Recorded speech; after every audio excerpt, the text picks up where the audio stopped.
We are at the halfway point of the season, and the Cardinals need some help. And you know what? I feel like I kind of need some help too. So we're talking about what the Cardinals can do to bring in some external help. And you might just see some help on today's show on today's Locked On Cardinals. Stay tuned as to see what the Cardinals can do to improve their team. You are Locked On Cardinals, your daily St. Louis Cardinals podcast, part of the Locked On Podcast Network, your team every day.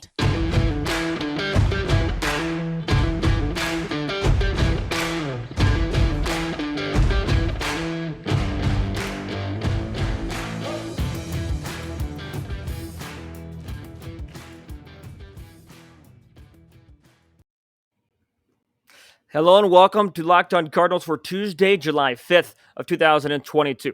I am the host of the show, Lucas Smith, but I'm kind of feeling, we're in the halfway point. We're getting to the dog days, and for those of you who listened last week, you know that we've been waiting for a special guest to come on.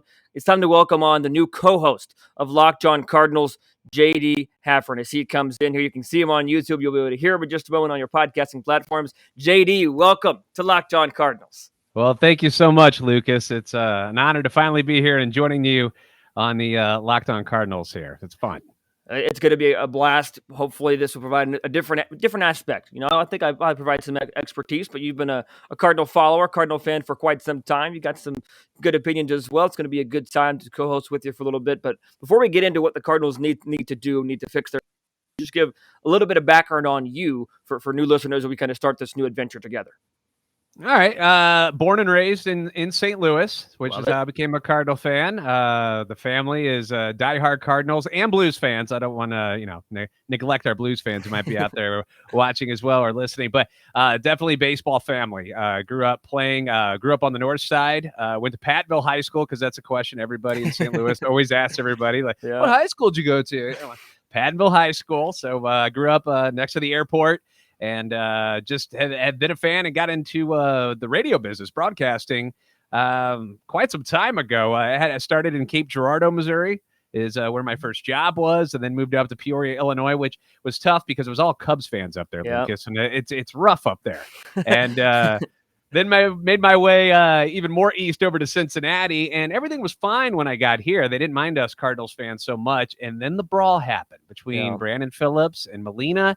And all of a sudden, I was the bad guy. And it's been tough living here, being a Cardinals fan. But at the same time, it's been nice because we usually beat them. So it's true. not all that difficult. But I don't know. It's been an interesting journey in my life. But I'm glad to finally be able to talk Cardinals with Cardinals fans. And this is going to be really fun for me. I'm excited about it. Yeah, well, I'm glad you've been able to stay strong to your Cardinal fandom throughout all those different spots. Because I'm from Bloomington, Illinois, which is just 45 minutes away from Peoria. So I'm very well accustomed to the Cub fandom in Central Illinois, especially 8 years ago, whenever they were winning that useless 7-game series later in October. But that's a conversation for a different time. But nevertheless, I really don't know what you're talking about. To be honest with you. Block it out from my memory. Don't remember that far back.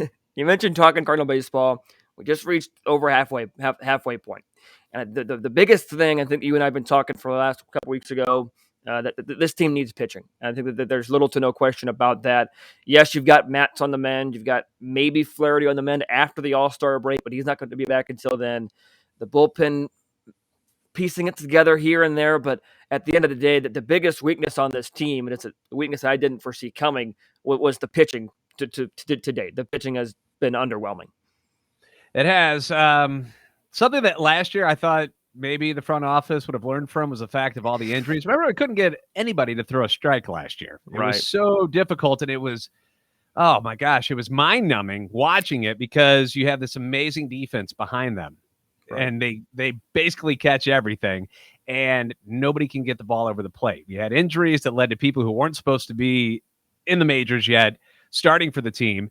And now we're kind of right back to it, where injuries have depleted what looked like at the beginning of the year was going to be a strong starting rotation. Honestly, the guy that I had the most questions about, other than Flaherty, who was injured right off the bat, was Michaelis, who has been arguably our best pitcher overall. I genuinely had no faith in him coming into the season because he hadn't proven anything since that first year with the team. And here we are again. And we're trying to find arms that can go 5 innings, throw strikes, use that defense the way it can be utilized to win more ball games. And the halfway point, we're looking for starting pitching before the trade deadline comes up next month. Yeah, I think every team is going to be looking for pitching, and you have so many more teams in the race right now because of the extra couple wild card spots. You're going to have 6 teams in the league make the playoffs, so everybody's in it. So realistically, to make the playoffs, I'll caveat this: to make the playoffs, this team doesn't need to get that much better, right? This is probably a playoff team right now as it stands, with standings you are, but even projecting future wise. But to compete with the likes of the Dodgers, the Mets, the Braves on the American League side, the Yankees, the Astros, all those teams that are World Series hopefuls, this team needs to get a lot better, especially on the pitching front. And for our first real segment and first kind of collaboration, you've got some trade candidates that you think the Cardinals could go after. Who's your number one? Who's the first one you want to discuss who the Cardinals should go after?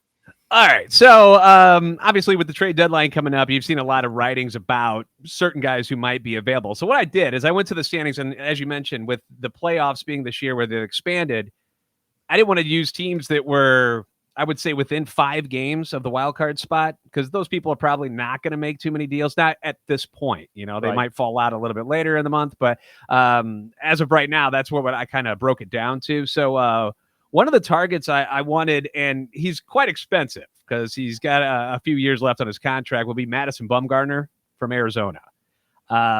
Just his demeanor. I love the fact that hitters are afraid of this guy. Yeah. Like he's just got an attitude that I think sometimes, as a Cardinal fan, you watch the team and they just seem how people describe them as boring sometimes, where they just didn't have like a fire. Yeah. Nolan Arenado shows up and he's got all that fire and everybody falls in love with it. And it's, it's contagious, that type of attitude. And imagine bringing that to your starting rotation. You've got Michaelis, who's kind of laid back, kind of the clown in the locker room and stuff. Matt's, I don't even know if he speaks. I don't know if I've ever heard him speak, to be honest with you. And you got Wainwright, the grizzled veteran, who obviously is a lot of fun and we all enjoy him, but you don't have that one guy that's just got that, like he's just he's an angry guy out there on the mound, but yet can get the job done. And I don't know if he'll want to be traded from Arizona. From what I've gathered, he's from out there and he enjoys being that close to where where he has a home and everything. So I don't know if he'll want to. He's got like a 5-team no trade clause. Nobody seems to know who's on it and who's not. I wouldn't imagine the Cardinals would be on it for some reason, because it's not like a place where people are like, I don't want to be there. But he's left-handed. He's durable. He doesn't get hurt all that often. He throws strikes. I like him a lot. Again, though, his contract is the thing that you got to kind of be weary of, because he did sign, I believe it was a 5-year deal, maybe a 4, but he's got a couple years left on it. But again, I know it seems like Bumgarner is like 39 years old right now. He's 32. So That's even if I was going to ask, if you're going to pick up 2 to 3 more years left on his, you're going to, 35. That's not so bad these days if he stays healthy. You don't mind that. Right. And I think that the other aspect too is that it's similar to what the Cardinals tried to do, I think, with Lester and Happ last year. You're bringing somebody with playoff experience. And Madison Bumgarner arguably is one of the best World Series performances of all time, up there with Bob Gibson's performance in fill in the year that he was in the World Series. Bob Gibson was incredible every time, it seemed like. But you have that guy that has been there, done that. He's got, I think he was on all 3 Giants teams. I know he was on the latter 2. I'm pretty sure he was on all 3, but he was on at least 2 of them. Been there, done that. I do agree with you, though, that contract does seem a little scary, and the Cardinals kind of went big with the contract on Steven Matz. Hasn't worked out. Again, minuscule time so far off that contract. But you also look at a guy like Mike Leake, that similar type of contract, 5 years, $80-something million, did not work out for St. Louis, right? No. So that's my one counterpoint to that would be: are the Cardinals, do they have the type of farm system they want to deplete for that kind of contract? And B, do they even want that contract in general? I think that he's a great guy to bring in the clubhouse. I think he's somebody that it's easy to cheer for when he's on your team and easy to cheer against when he's off it. But I just don't know if that's the kind of price tag the Cardinals are willing to pay, because I talk about this a lot. You're not going to see Walker moved. You're not going to see Gorman moved. You're not going to see Liberatore. You're not going to see Herrera. Like those top 4 guys in your prospect system, they're not going anywhere. And some of these guys that you might have on your list those teams might desire a top 4 in your system prospect. So that would be my only counterpoint to Bumgarner. But like surface level, love the Bumgarner idea. Yeah, I think he'd be a great fit, but like you mentioned, do you want to take on that money? Which is something normally the Cardinals will try to find a cheaper path before they make a jump at something else. We know what they're like, and that's Yeah. not usually their forte to go out and bring in another big contract. But I don't know. When you look at the way starting pitching and contracts are these days, is it really that expensive anymore? What Madison Right. Bumgarner makes? That's to be debated. But he's one that I really, really like. Before we take our first break, is he your top one, or is he just one that you want to start with? Give me your number one or your next best option for the Cardinals.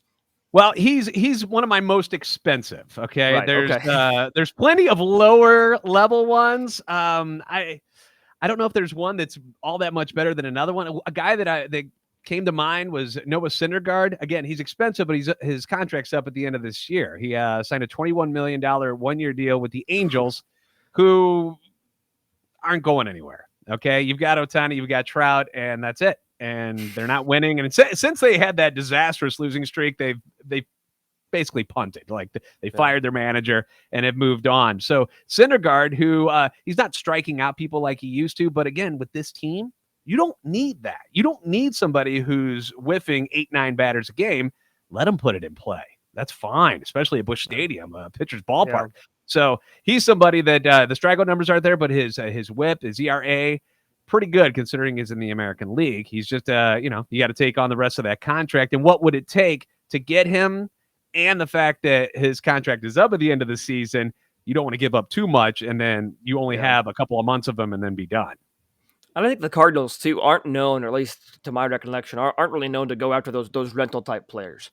They're not going to make the kind of deal that the Dodgers did for a Max Scherzer rental. They're not going to – not trying to compare Syndergaard and Scherzer, like they're different levels, obviously. But I do think that the chance that Syndergaard turns into a rental is a real option. I think that, for example, a key Goldschmidt and Arenado are the fact that they had chances to re-sign them. And Arenado, you extended the contract and you got the first 2 years for free. And then with Goldschmidt, you had the spring training to work through a contract and sign them to long term. So even though that they got them and possible their last year of contracts, they were able to extend that. I don't know if Syndergaard is going to be that kind of package where you're able to get him. And again, similar to Bumgarner, that price, and you admitted it, is going to be tall to get Syndergaard. So that's the challenge, right? You have to give to get, which is what we talked about off air a lot over text and phone calls. But what are the Cardinals willing to give up? And I talked about this a little bit last week. Now we're going to go back and forth. We're going to talk about some packages, talk about some different people that might be on the trade market, might be in the trade block in a little bit. But first, I'm going to tell everybody about our title sponsor, and that is BlueNile.com. Because whether you're ready to pop the question, like I did 6 months ago, like JD did it a long time ago. By the way, congratulations, buddy. Thank you very much. Thank you very much. So whether you're thinking about doing that or you just want to celebrate a milestone moment to get jewelry as unique as her with modern convenience of online shopping, you can go to BlueNile.com. Blue Nile has simple online tools that let you choose between the diamond shape, size, and clarity, as well as style. Blue Nile bench jewelers will then handcraft her perfect engagement ring, and each ring is one of a kind, just like your special someone. And if you're looking for fine jewelry but having trouble finding it, not to worry. Blue Nile has jewelry experts on hand, available via the phone or chat function to help you find a gift at any budget that is memorable.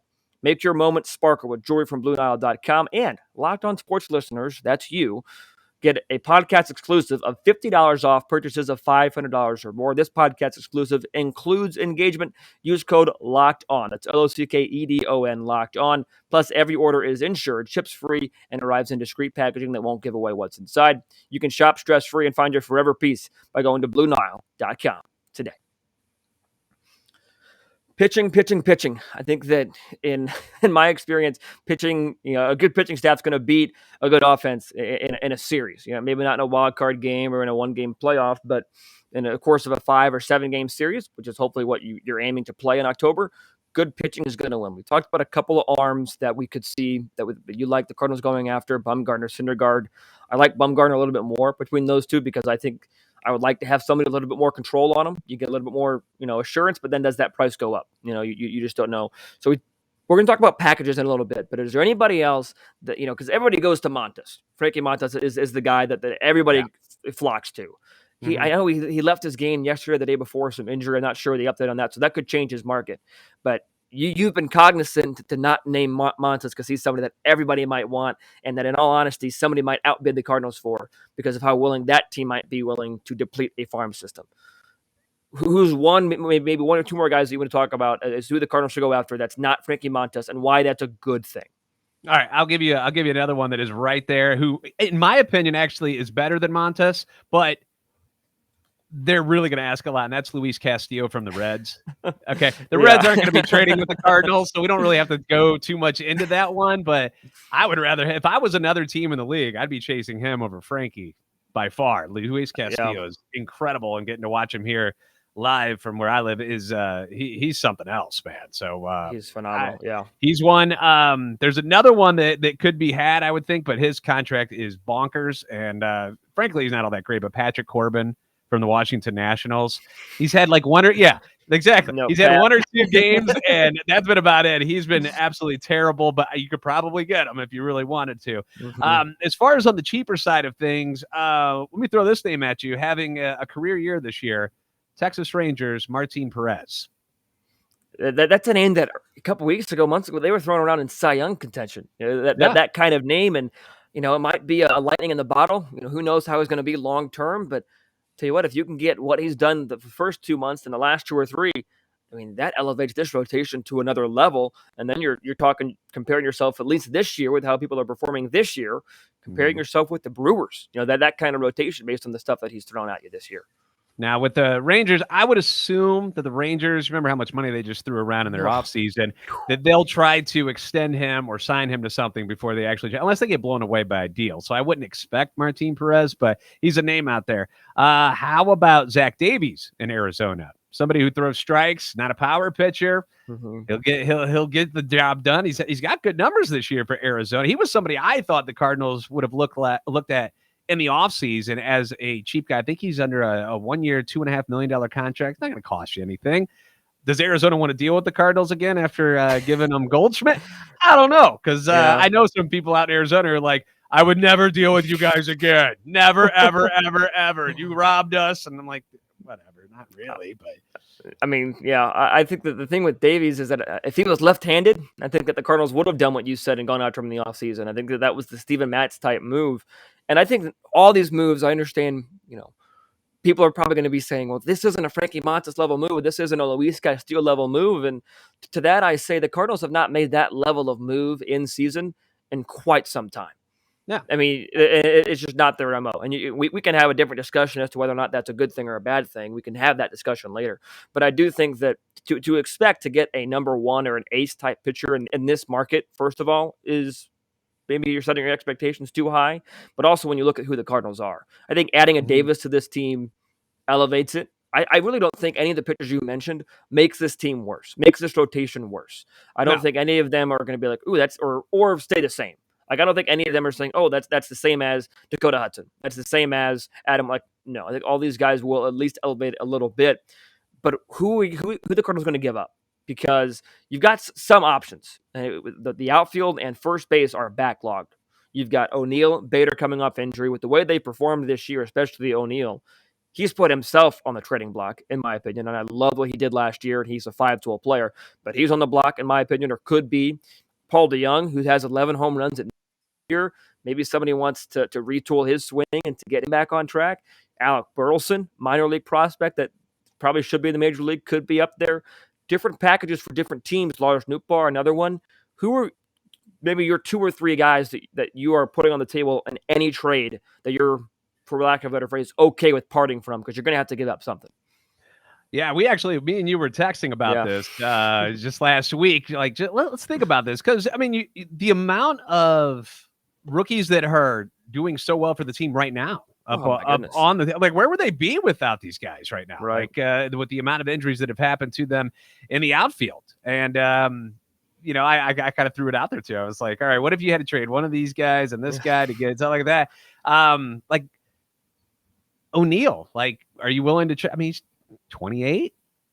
Okay. Hasn't quite figured it out. Had the great season last year, but that's the worst thing you can do is pay a guy for what he used to do and not what he is doing. Somebody would be attracted to a 2-time Gold Glover, back-to-back Gold Gloves. I mean, and corner outfield Gold Glove. feel like you can probably find somebody. I mean, we've been watching Yepes in left field. Okay, That's nightmare, true. right? That's Nightmare, true. Yeah. right? So you don't want that level of defense out in left field, but let's be honest, Yepes is a first baseman, and they just stuck him out there due to injury. So you've got some guys that can go out there and play in the outfield. So he'd be somebody. What about Bader? Would you trade Harrison Bader? Like when he's healthy, this team usually wins, right? Yeah. He's got the energy that you like.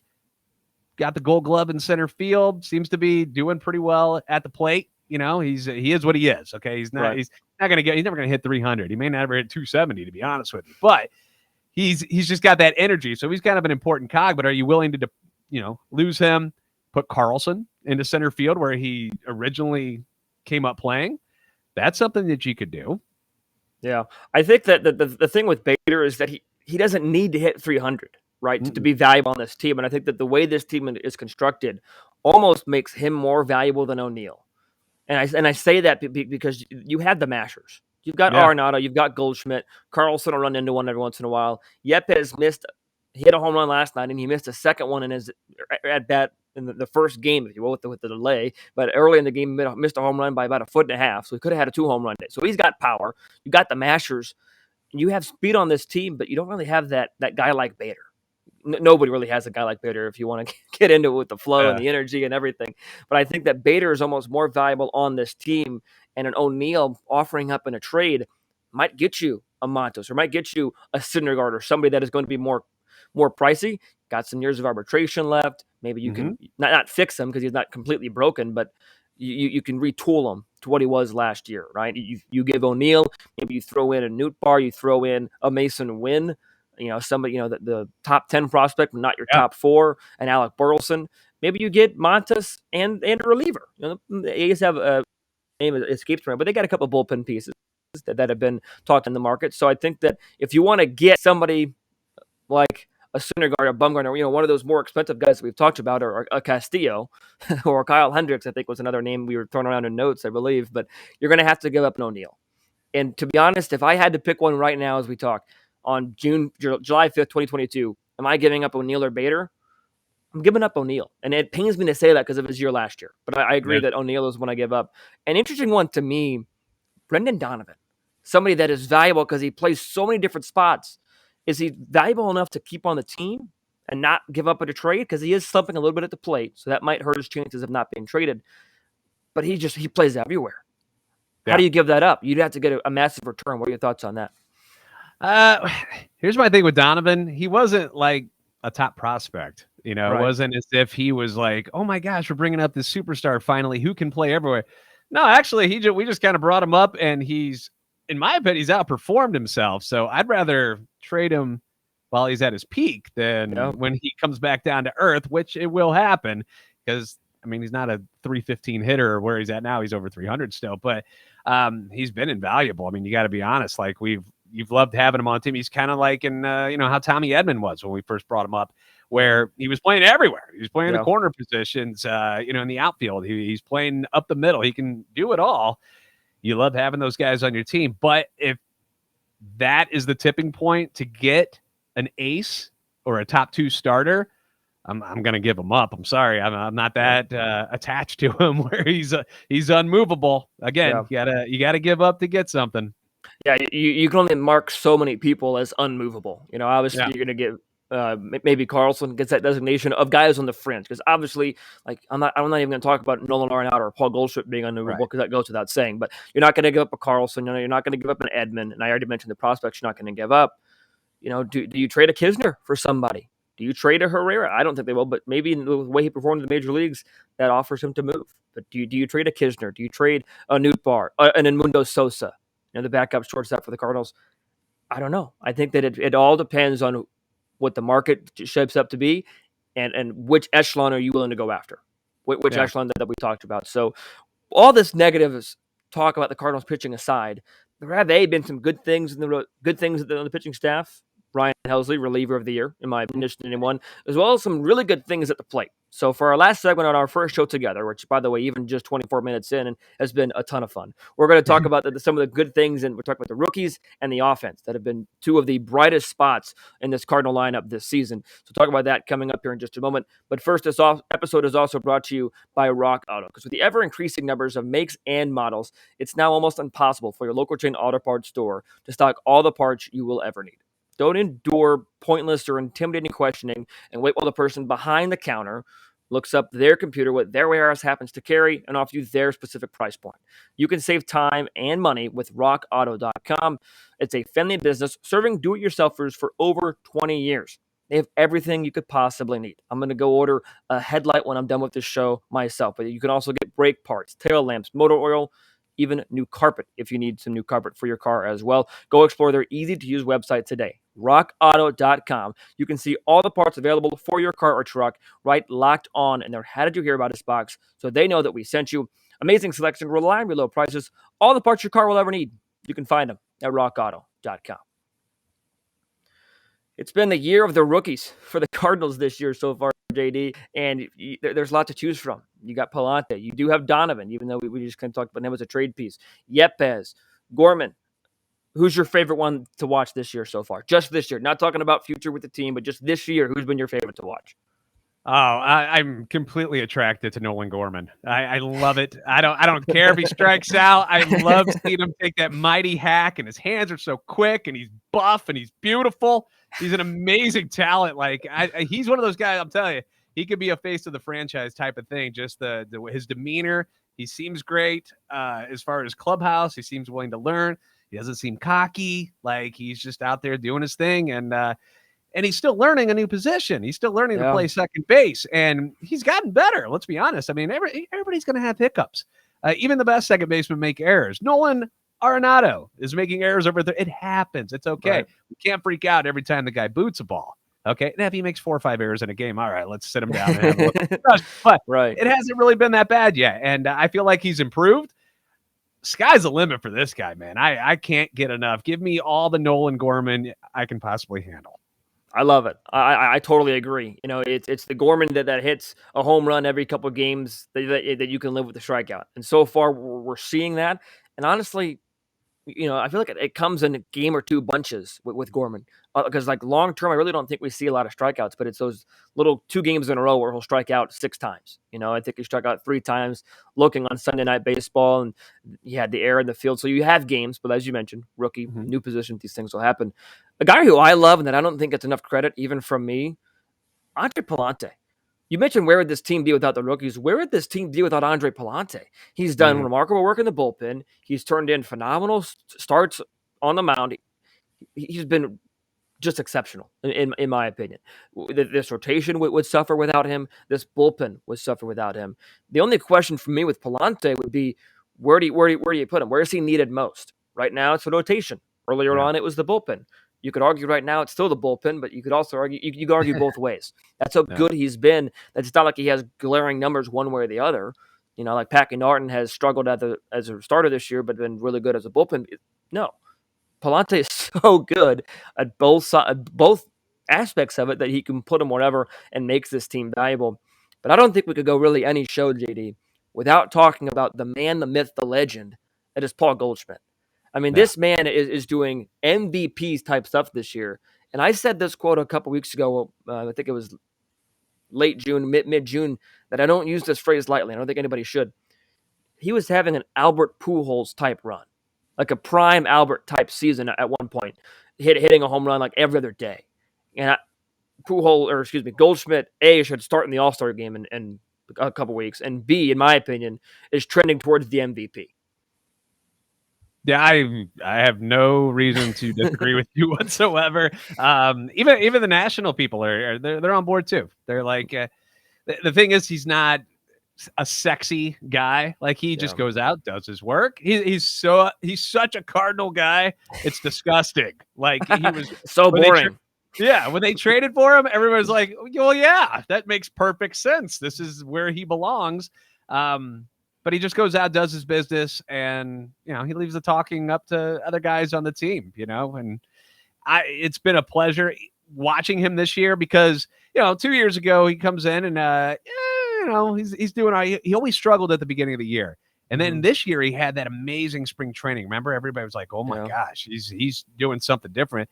And everybody had to talk about his hockey puck bat where it's at the bottom. The different in the knob. Yeah. That was a big thing that was going around. But honestly, I mean, I think it's stability with Arenado batting behind him every night. They're not flip-flopping the lineup, which was something that Schilt used to kind of do once in a while. He kind of moved everybody around. So there's nothing to say but good things about Paul Goldschmidt, whether it's the glove, the base running, all the little things. Everything he does has just been fantastic. And he should be starting. And right now, definitely the leader in the clubhouse for the NL MVP for sure. Yeah, and I think that the only negative thing you could try and say if you wanted to make one up is that he and Arenado have not been hot at the same time. That's the only negative thing you could say is that those two seem to get hot at different points. Nolan won Player of the Month in April, and it was Goldschmidt in June, and now that they're both kind of plateauing is, playing it to their level. But I think that seeing Goldschmidt take the MVP step has been nice, but also seeing Arenado. Last year, he had his moments. He had the moment on the home opener. He had a couple, even he said last year was a complete disappointment.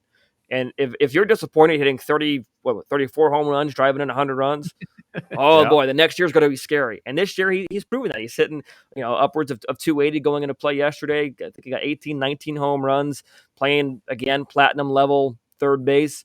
I think this is finally the year two of Goldschmidt that we're seeing them kind of take that next step together, just taking peaks at different time. And over the course of 162, they've been phenomenal to watch, and they will be. Yeah, I think nothing but great things to say about Nolan as well. By the way, I was wondering how many teams have had two Nolans on their roster and then they're starting lineup at the same time? Because that's not a normal name. They don't just find Nolans everywhere, and there you go. I was talking to the wife about that the other night. I was like, isn't that weird? Don't you find that weird that we have two Nolans? And then they hit back-to-back Jacks, and it was like double Nolans coming at you. It was awesome. But yeah, Arenado's amazing. It's he makes everything over at third so much easier. He makes everything look routine, even though they're the most difficult throws. The way he positions his body to get his arm at an angle to make rocket throws across the infield. It's unbelievable. We are completely spoiled, and I will thank the Colorado Rockies every day for sending him our way. Yes, thank you. Dick Monfort was their GM at the time. Thank you very much for giving $50 million and taking Austin Gomber and a few other Cardinals off their hands. But yeah, I saw Nolan. We're running out of time, but I saw Nolan make one of his Nolan plays in person a couple months ago, and I was just like, oh my gosh. It literally looked like it was me just filling a ground ball and throwing to first. That's how effortless it was. And we're definitely spoiled. The Cardinals have had their fair share of good first baseman and good third baseman at the same time. Pujols rolling. This era right now is Goldschmidt and Arenado. So it's been a good time. So this was a good time, JD. This co-hosting thing is going to be fun. We're very excited. Cardinals in the middle bit of a skid, losing 4 or 5, playing against the Braves tonight. It's going to be, Braves are one of the best teams in baseball, right? One of the hottest teams in baseball right now as well. That's the better way to put it. But I think best case scenario, Cardinals got to find a way to split this 4-game set against the Braves. Last night was ugly with Dakota Hudson. I think that kind of, for me, I don't know if it did for the Cardinals, but for me, put the nail in the coffin for Dakota. I was so high on him for so long, but I just think he has not shown the ability to be consistent with it since Tommy John. I think that's kind of a big bummer for me with Hudson. Yeah, that is something that you got to remember is that he is coming back from a severe arm injury, and it takes more people a little bit longer. Not everybody's Wainwright where they just pop back, no big deal, and do what they do. So I'm willing to wait it out, but I don't know if I want him in my rotation anymore. Maybe he can go figure things out down in Memphis. But if you're not going to throw strikes up here in the show, then I get so frustrated with that it just drives me nuts. Yep. So just give me somebody who can throw strikes. I'll take any of these guys. What's Wade Miley doing these days with the Cubs? Bring him in. He'll throw strikes at least. Throw some ground balls. God. There's another name for you in the trade rumor mill.